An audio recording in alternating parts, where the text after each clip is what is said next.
ladies and gentlemen, welcome back to the 850 Exchange. I'm your host, Chris Crenshaw, and we are live from the 305, not the 704 this week.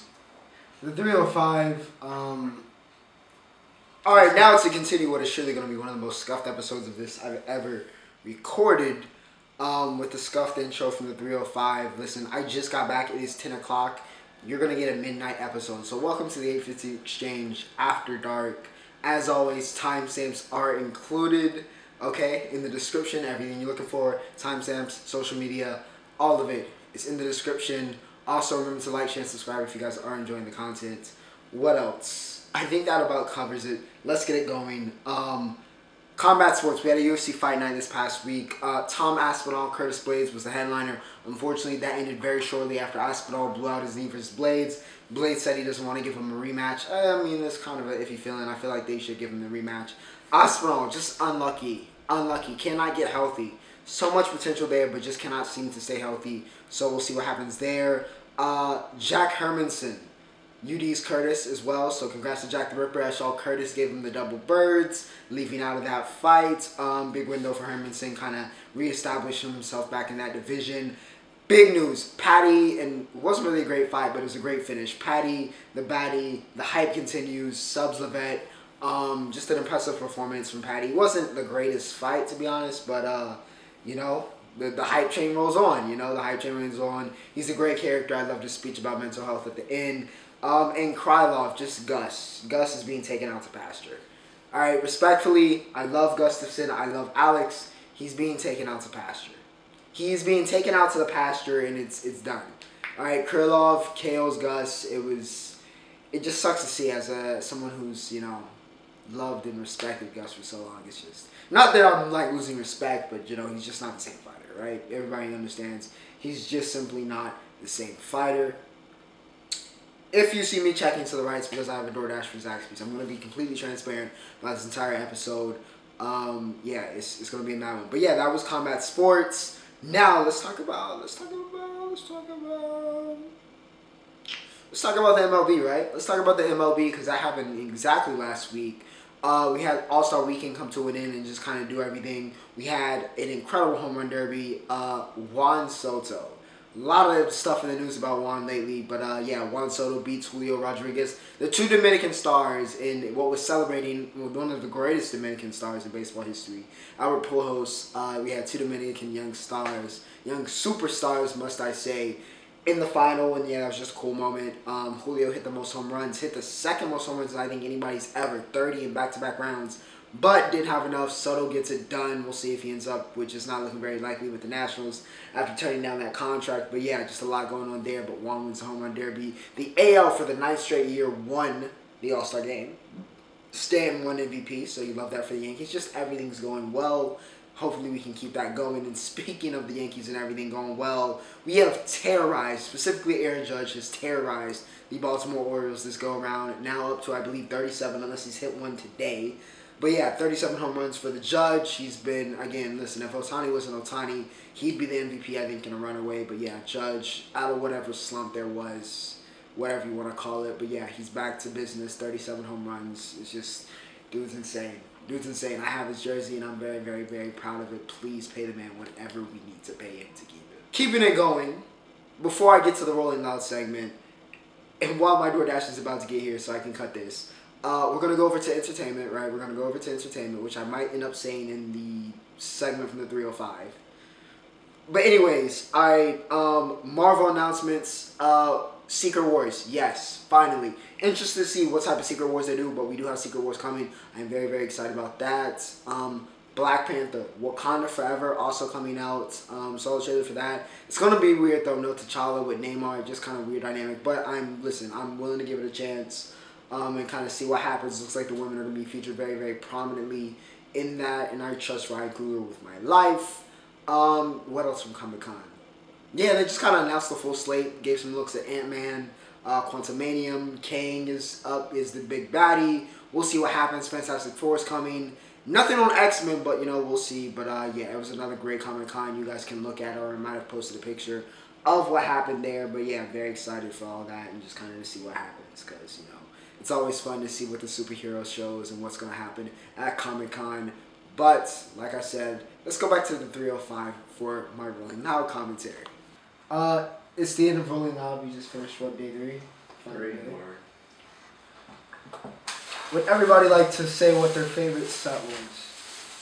Gotta be Uzi. Even though we was in the trenches? In the trenches, bro. Hey, I enjoyed mine from afar, man. I was safe. That shit crazy, bro. I almost died. Yeah, Uzi was crazy. I remember, like, he just would not stop. He would not stop. No. There was no moment to breathe. He had 3 encores, bro. Back to back to back. And if you hear we say we're in the trenches, we were literally, like, that's the only way I could. It was like a war trench. That's how close we were. And, like, looking at the ground, it was straight mud. People pushing each other. There was nothing, like, you could only get fresh air from up top. It was literally the trenches. What else? Correct decision. We had some casualties. Connor's over here. My ankle got broken, bro. What else? Dom's off the back. Dom's was the first one we went to. That was crazy. I didn't expect that. Mm-hmm. That was really good. That was really good. Futures was crazy. Future, oh my goodness. Brought out, I forget whose name was, and he brought out what, Dirk? Dirk and Travis. Oh, and Travis. Travis back, made his great return this past week. Brick Cuddy, bro. Brick Cuddy? Oh, Cuddy. Brick Cuddy, man. He did not deserve that. Pain. Speaking of Dirk's set, just the pain. The pain for Cuddy this week. Alright, let's just do them. Shows up. People throw stuff at stage. Actually hit him. He leaves. Then during Dirk's set, he brings out Kanye, who's supposed to originally headline. Yeah. So he just comes out for our guest set. He performs Father Stretch My Hands. Crowd goes nuts. It was an absolutely beautiful thing. However, for Cuddy fans, I feel so bad because it's like they were probably glad that he, got the replacement nod, and then literally one song in, it's dead. Yeah. And then of course today we had Kendrick, Lil Baby. Kendrick, Lil Baby. Keem.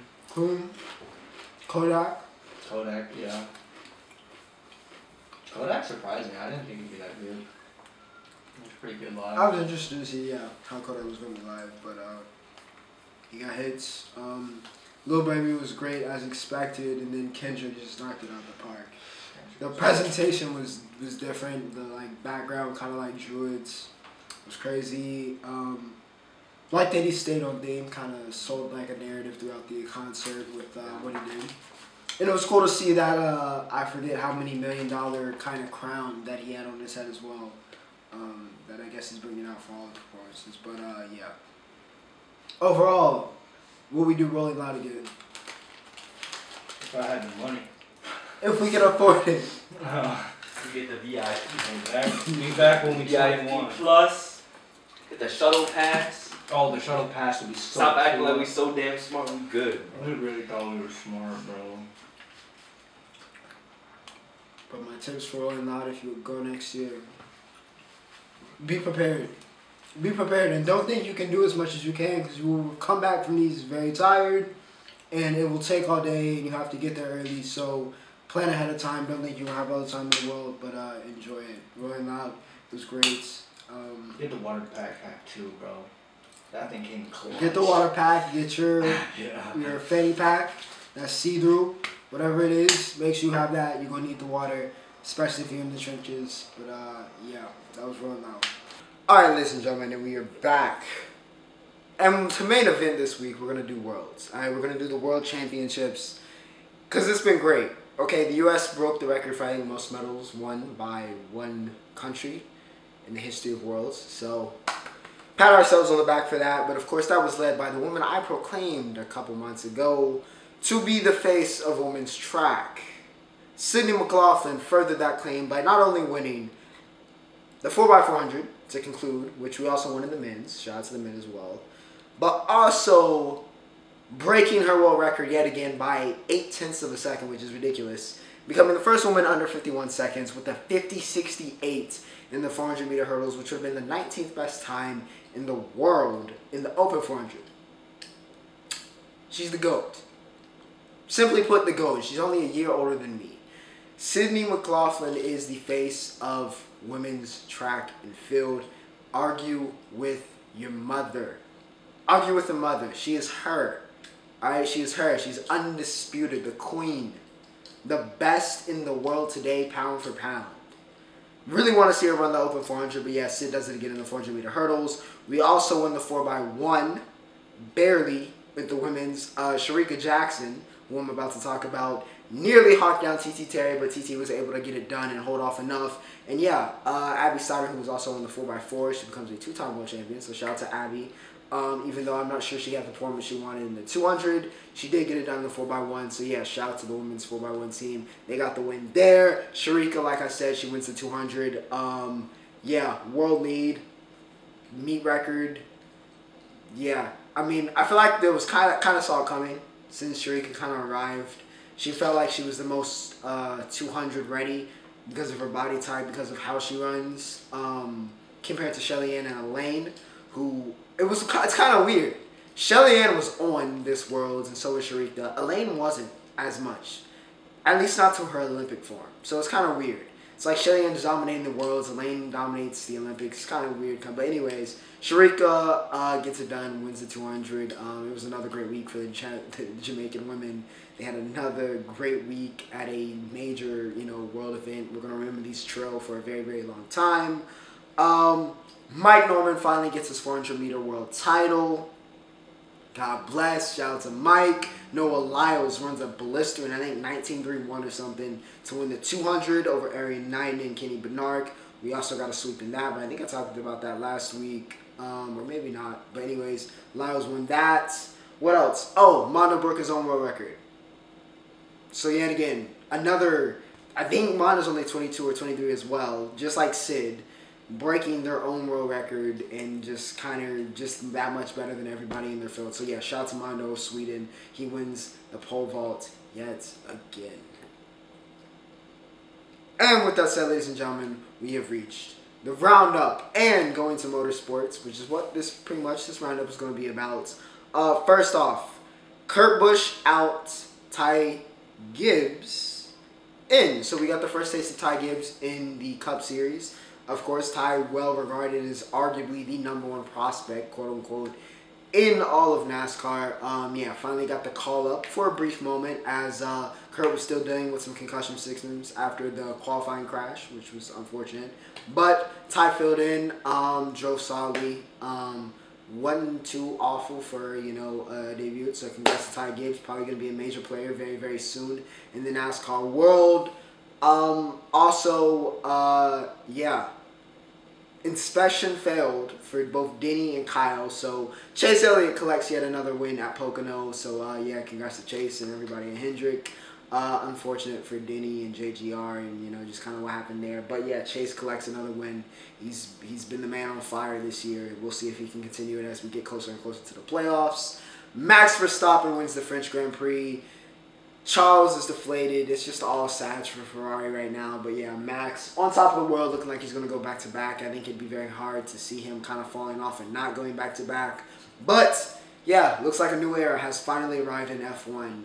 But Max is he's just dominating. He's just dominating. Dominating for Max. He wins the French JP. And yeah, Vince McMahon retired. Yes. I thought he was going to die on the throne of WWE, but nonetheless, Vince McMahon has retired or at least stepped down as owner, chairman, CEO, whatever, blah, blah, blah, of WWE, all of the titles. Of course, he's got the allegations going on that he has to fight, so we'll see what happens there. But, yeah, Vince, obviously a legendary figure in wrestling. I mean, for a lot of people, he is wrestling, right? Yeah, pretty successful career. I don't really need to list all the accolades. It's everything you know the WWE to be in a lot of the wrestling landscape as it is due to Vince McMahon. So, yeah, congrats on a legendary career. We'll see what happens with allegations. But very excited to see kind of the new regime. Nick Khan has Littlefingered his way all the way up. Interested to see what Steph and Paul or Hunter, Triple H, very interested to see what they do, especially with H as Hunter is head of creative as he was at NXT, and that was beautiful. So yeah, we'll see what happens with the WWE. But yeah, huge news just kind of everywhere. Vince McMahon retires. But without further ado, ladies and gentlemen, I hope you guys enjoy. It should be a very brief episode, probably a very chaotic episode, but yes, the Spit and Continue exchange, after dark, super late upload time, back and forth from the 305 to the 704, but yeah, you know, we got it out. We got it out. Every week, we got it out. Without further ado, ladies and gentlemen, Ocho, signing off.